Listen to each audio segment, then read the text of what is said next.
Hello, and welcome to the New York Genealogical and Biographical Society's webinar series.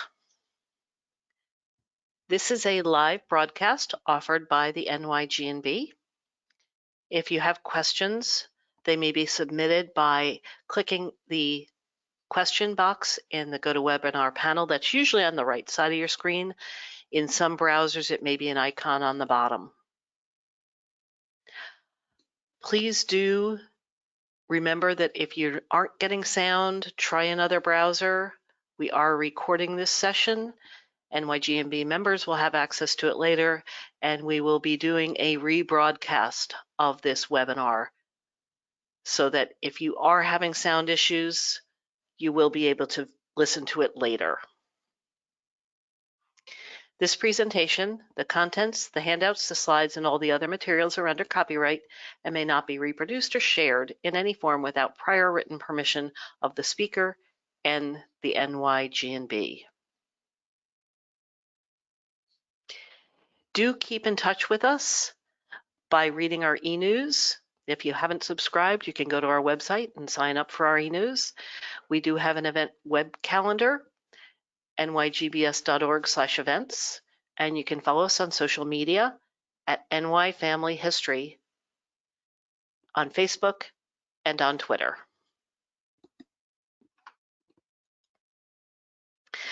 So just briefly, if you don't know about the NYG&B, we do help our members discover, preserve, and share their family stories and history. We do focus on New York, but we recognize that members and our community have family in many other places as well. We have two periodicals that are published quarterly. The Record is our peer-reviewed journal, and the New York Researcher is our member magazine with tips and articles about researching in New York. And I hope you will go and visit our website, newyorkfamilyhistory.org, to explore our resources and also potentially become a member. One of the member benefits is the recorded programs on our website, and you can filter those by subject. So if you're interested in genetic genealogy, you can pull up just the webinars about that subject. So I should introduce myself. I'm Sue Miller. I'm the Director of Programs and Publications. I've been a member of the NYG&B for quite some time, and I am a life member now. I'm also a managing editor of the New York Family History Research Guide and Gazetteer. I'm also the editor of the New York Researcher. So our subject this evening, and by the way, for this session, there is no handout. We are talking about indexing New York, the New York Land Records Project. So I'm going to start with a little bit about just a touch on general genealogy for New York. We clearly have a multitude of records. We've got vital records, but they do start relatively late compared to some places. We are lucky to have both state censuses as well as obviously the federal censuses.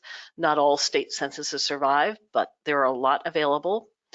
And also, especially during colonial times, there are some local lists that are good. Religious records play a big part, but we also need land records in New York. They can be a critical event for us in genealogy. That can be demonstrated in some of the articles in The Record. The Record is the shortened name of the New York Genealogical and Biographical Record. That's our peer-reviewed journal. Two in particular recently, the Isaac Reynolds article from Westchester County and the Samuel Fletcher of South Here, Vermont and Westville, New York. Those were a couple of articles that used land records. So when you look at land records, if you're lucky, and I hope you are all lucky, occasionally they may show kinship within the land record itself. Most times you may need to look at something that will imply kinship. So in looking at something like that, and we're going to get into indexing in a few minutes, but you want to have some basis. In this particular record, there's an Agnes Martin and unnamed husband who is selling to John Laurie and William Laurie in a slightly different town within the county, and she's selling it for $1. So that could be an implication where kinship may be implied, but this would have to be used with other records. It doesn't tell you outright that she is their sister. So overall, for New York land records, we'll touch on a few things. New York was settled over centuries with different political regimes. So therefore, you have patterns of land ownership that vary and different record keeping practices. There are also, to learn about some of these, many of you have our book, The New York Family History Research Guide and Gazetteer. You can look at an overview of some of those patterns and record keeping practices in this book, as well as some of the laws that bear on land transactions. You'll also be asking, I'm sure at this point, well, where are land records held? You can have deeds in individual hands. The original deeds, not the ones that get copied into record books, the original deeds may still exist at historical societies, genealogical societies. Sometimes you may find those in family papers. The New York State Archives has sets of land records. So do other archives and libraries. And importantly, there are the county land record offices. You also have to remember there's lots of different types of records. There are deeds, there are mortgages, leases, patents, and don't forget about business records. A lot of land companies existed in the state of New York, and if they had a private transaction where they sold land to a purchaser, because that was their business, those would all be considered business records. There are many more types of records, but those are not things that we're going to be covering tonight.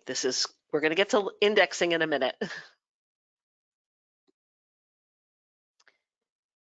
One thing we will see some examples of many land records from the county offices were microfilmed by the Genealogical Society of Utah. That is the organization that's the precursor to Family Search. So they were able to go to county record offices and microfilm things. Many times, though, there are loose papers in those courthouses. The registrar's office is what they call it in New York City. Those loose papers are a lot less likely to have been microfilmed, and you may need to go to a courthouse to get those. But thankfully, the Genealogical Society of Utah Family Search digitized that microfilm collection that is available, and it's on Family Search. It doesn't include every county in the main data set, but most counties are covered. And you can find this record set on Family Search. Many of us use this record set, and it is, I will admit, a little intimidating to see that browse through 8 million images. Let me see if I can point that out for all of you. Get my pointer. Here you are. Browse through 8 million images. Wow, that could be intimidating, right? But thankfully, they're broken down by county. So you can scroll through and find the county of interest. Please note this all counties section. Most of the records for Albany County are found within that all counties. It also has a smattering of other records. So just be aware of that all counties. So about the project, that's what you're here mostly to hear about tonight, I hope. With Family Search, the NYG&B, we are partnering with volunteers and historical societies, genealogical societies, and individuals throughout New York and the country and the world who are interested in helping. We hope you will join us for this project. Once it's completed, indexes for counties will be available on newyorkfamilyhistory.org on our new online records platform and other places, including Family Search. If you want to read a little bit more in details about the project, you can go to our page, nygbs.org/land, and read about the project. I'm going slowly sometimes to let people's pages load. So we hope you'll visit this page, but you can also go straight to Family Search, which I'll show you later.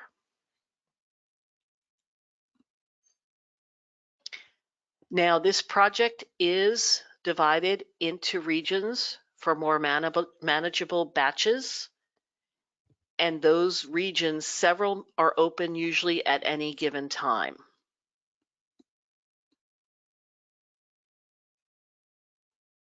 Let's see if we can advance here. This is an example of how the regions are organized. This is not a government organized area. It has to do with how many records there are for each of these regions. You'll note a moment ago that Erie County has its own region. Monroe County has its own region. New York City is divided into two separate regions. And that's just to manage the number of records within any of these given projects.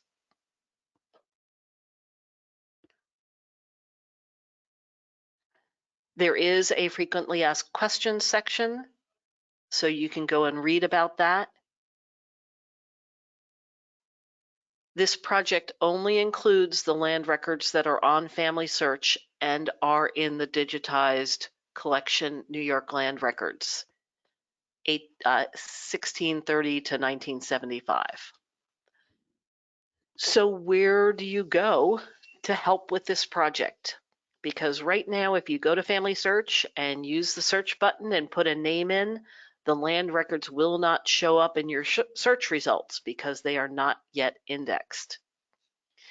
That's what we're working on for this 4-year project. You go to Family Search, you go to the indexing section, and you pull open that tab and go to Web Indexing. You will need to have a Family Search account, and you'll need to be logged in to get to that page. When you come to this page for web indexing, you can simply hit the Find Batches, and you can use the Find Batches to find New York records.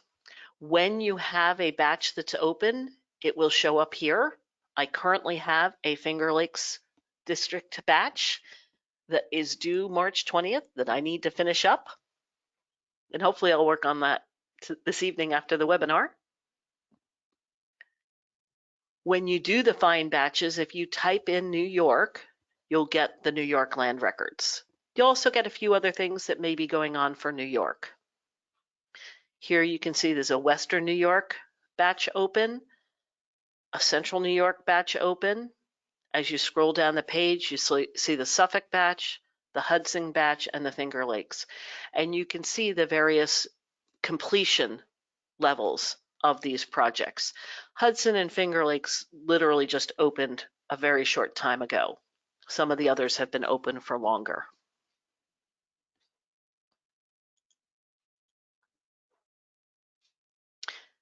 So once you select a batch, you get a page like this.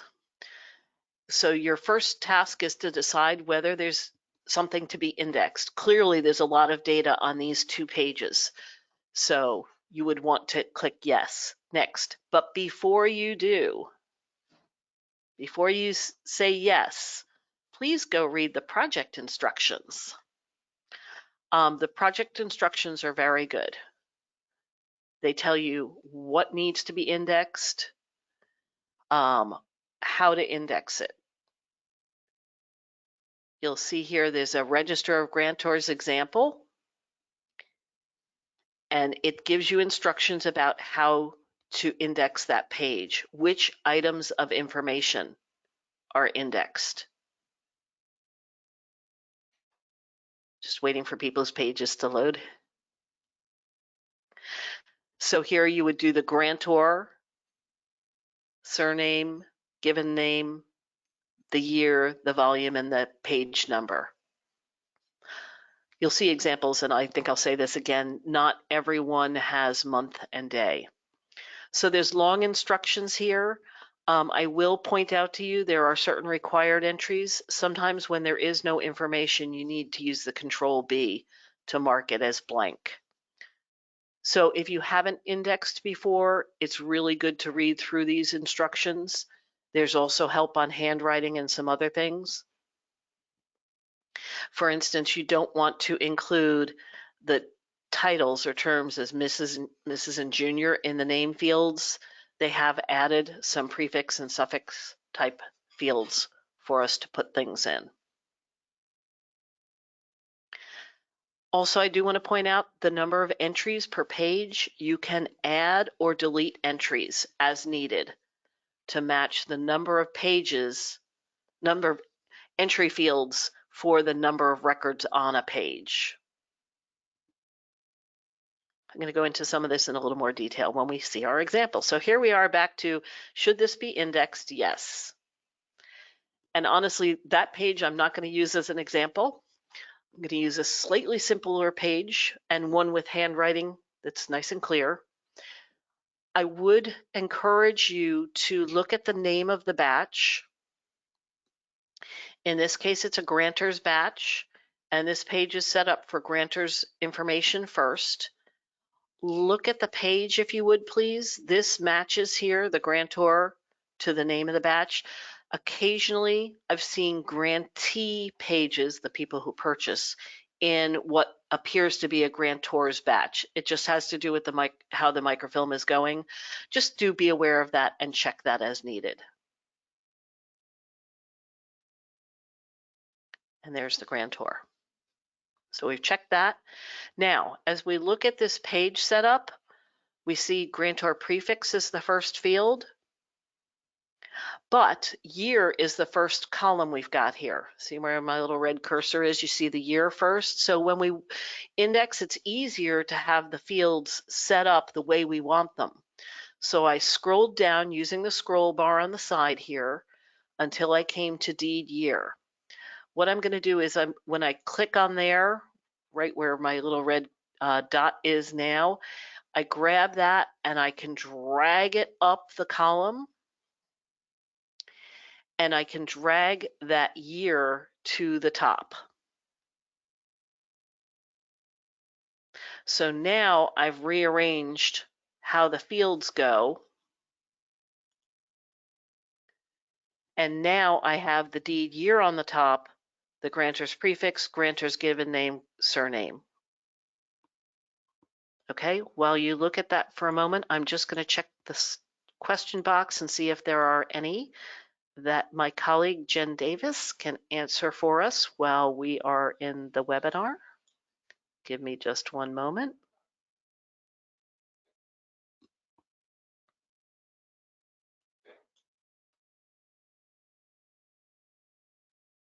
Okay, it looks like those are some of the ones that have to do with the webinar, so I will continue on.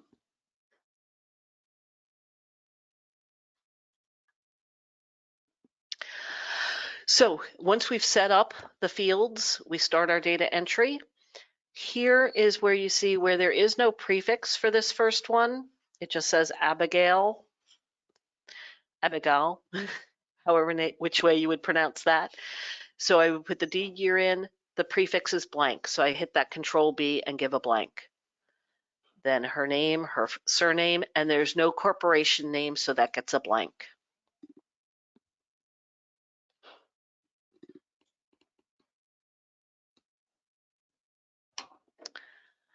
So we keep going and keep doing entries. We get down to the end. Now this is a different example.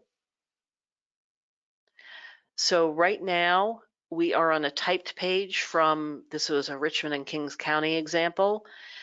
And if there is a corporation name, but no given names, you would do blanks for the names and simply enter the corporation name.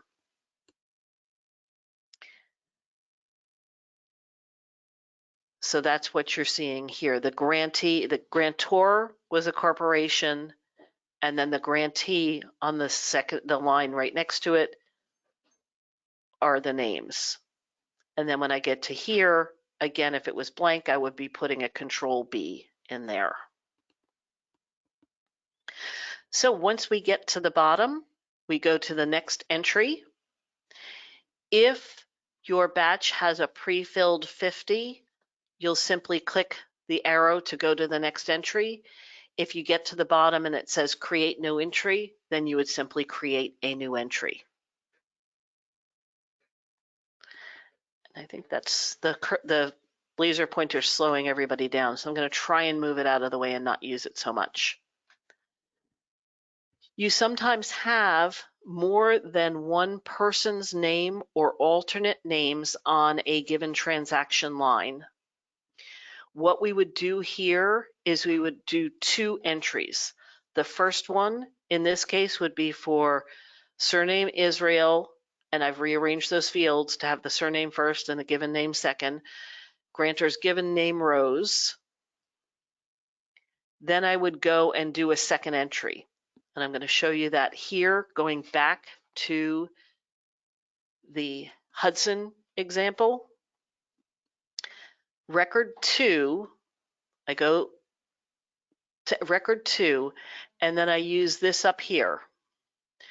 Up at the top there, there's a duplicate the entry. Therefore, entry 1 was for Abigail, so it carries the entire entry forward. Then I go click in the given names box and I change that to Solomon. Same thing that I would do all the way down the page, and eventually, now, sorry, I've switched page again for you so that I have a shorter page here. Some of them might not have a month and a year. I mentioned that earlier. Some do. A couple of examples we've seen here have not had a month and a year. This one, there were only 13 entries on the page. And once I finish Lillian O. Lubs, L-U-B-S, then I'm going to do a quality control check and submit the batch. Here you can see that the page is actually 2 pages, but only a certain number of entries. And I've finished all 13 entries.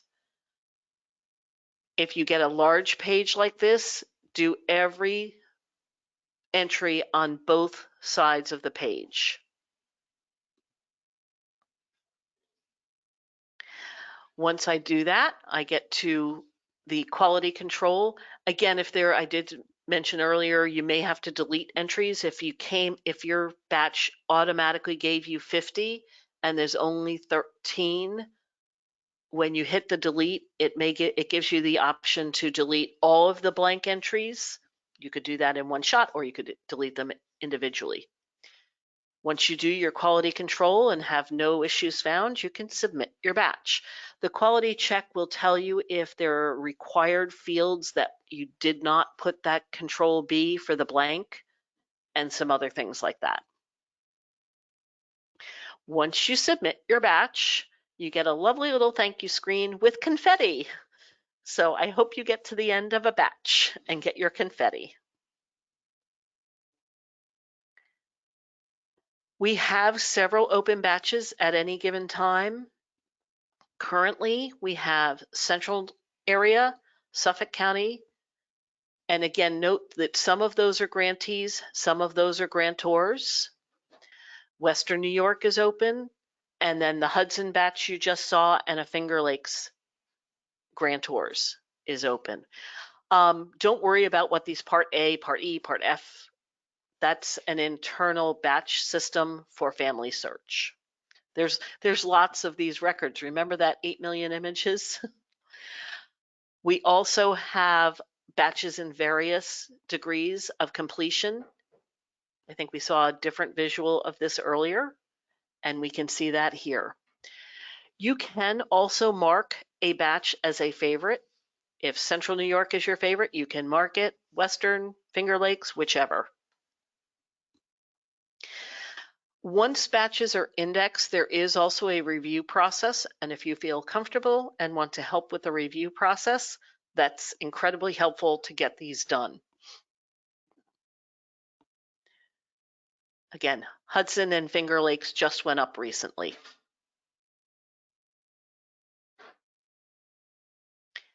I noted earlier that the capital region and that all counties section, the capital region does include that all counties, but I'd like you to note here on this screen, in this batch,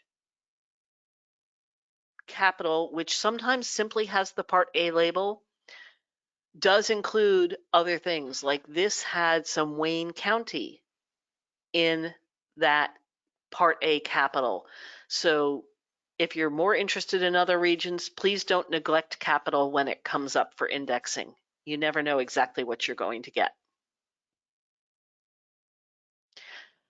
So we're going to go on to questions. One thing I would like to tell you though is if you are finding a batch that's a little more difficult, you can simply let the batch expire. It gives you, I can't remember off the top of my head whether it's a week to 10 days to finish the batch that you open. If you can finish it, that's terrific. If you don't have time to finish it, don't worry about it. Leave it for someone else. Every once in a while, there is a batch that the handwriting is very hard, beyond what you think you can do. That's fine. Don't worry about it. Just let it expire. And other times you will pick up a batch that is partially done. And that's because something interfered and people couldn't finish it. So it expired and it's back in the pool. So give me a moment. I'm going to take a sip of water and then we'll do some questions.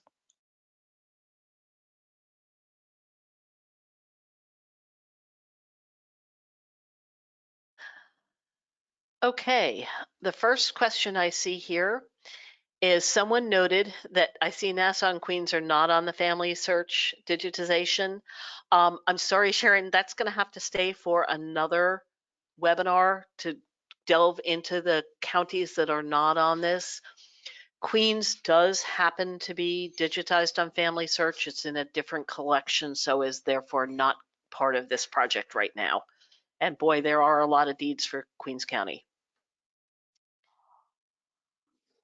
I do have a question that I will have to check in with Family Search on.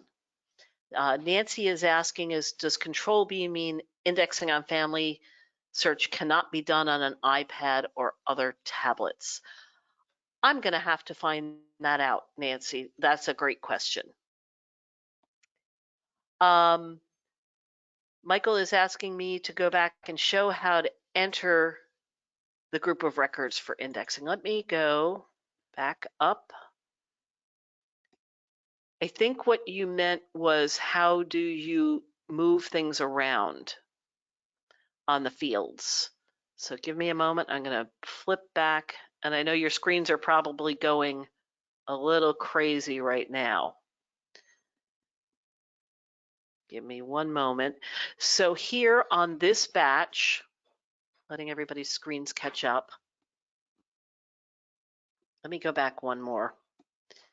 On this page, this was Hudson Index to Grantors. The first column on the page is year. And so that I don't miss that and have to go back or scroll up or scroll down and enter it again, what I want to do is get the year field to the top of the column. So I've popped this out and made it larger. You grab the scroll bar and pull down until you see what you want. So here is the deed year, and I can't do this live. Our bandwidth will not let me do it right now. If possible, I'll maybe get a little YouTube video or something out for this. You grab the title called deed year. So if I click and hold on the deed year, I simply grab it and move it up, up, up, up, up. And as it scrolls to the top, eventually I get to reposition deed year. to the top of the indexing column.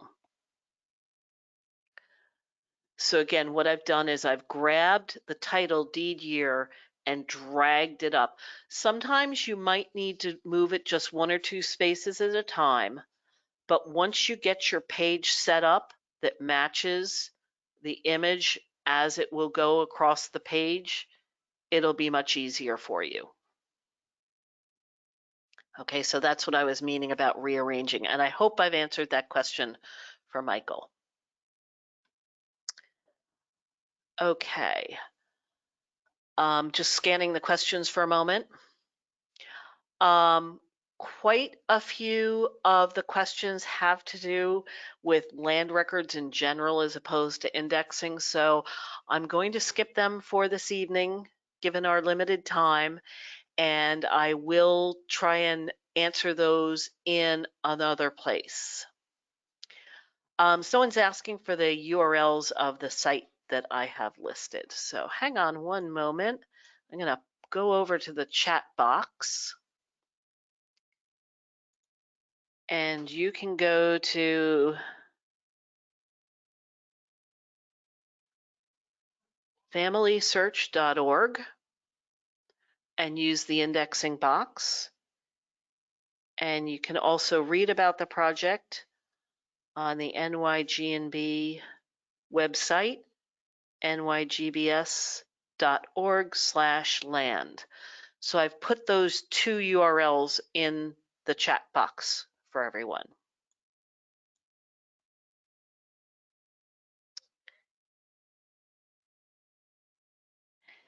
And HD is asking 2 questions. Are you checking the document itself for the full date if the index does not give it? That's a great question. No, we are not. And the reason we are not going back to the original deeds to check the data itself, and the reason we're not indexing from the original deeds, is with 8 million images, it's a project that wouldn't even get started. So we are indexing the clerk's index pages, and we are going to have to leave it at that for this project. It will not give us everything we want. No index is perfect, but it is what is doable. So we are trying to make a huge step forward. This project is already slated to be a 4-year project. So everyone helping little bit at a time is what is going to get the project done. And at least many land records will be searchable by name. So we are almost out of time here. So let me just scan down and see if Sandra is asking, what if you can't read a word on the line? If you look up here, you see the question mark up there, and this is in the project and indexing instructions. If something's not readable, you can put unreadable, or if only one letter is not readable, you can put a question mark in. I have a clarification. If there are 2 names on one line, does each become one entry? Yes, Catherine, they are separate entries. So you type it once, and then you can go to, hang on one second, let me just go up a screen here so I can clear the screen for you here. Create a second entry or go to entry like this one here where Abigail and Solomon both need to be entered. Enter Abigail as entry number 1. Go up here, go to number 2.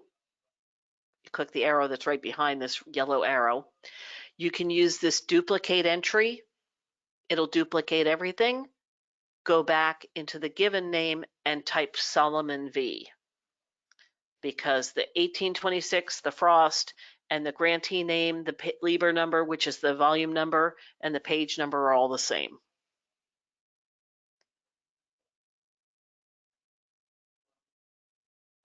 So entering in the process, you just go straight across the page. If this one was reorganized, I'd be typing 1826 first, Abigail, grantor, Frost, in the grantor's surname. I'd scroll down to the grantee section, and that is Marinus, Marinus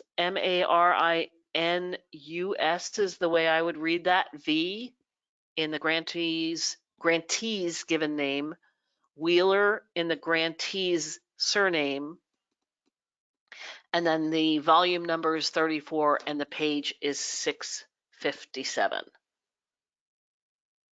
So I hope you all will try to do some indexing. It is a great way to help. One last question someone had was, in the project instructions, it does tell you to just do the last name. Don't put and or, don't put et al and all the other things. Thank you for that, Jennifer, to point that out. If you are not sure, leave it out. Someone else is going to do this page as well. And if they don't match, it'll go to the review process. So thank you very much, everyone, for being here. We will have a rebroadcast of this and have it accessible to people. And maybe next time I'll add in some of your questions into the full program. So have a good evening, everyone, and go do some indexing. Good night, all.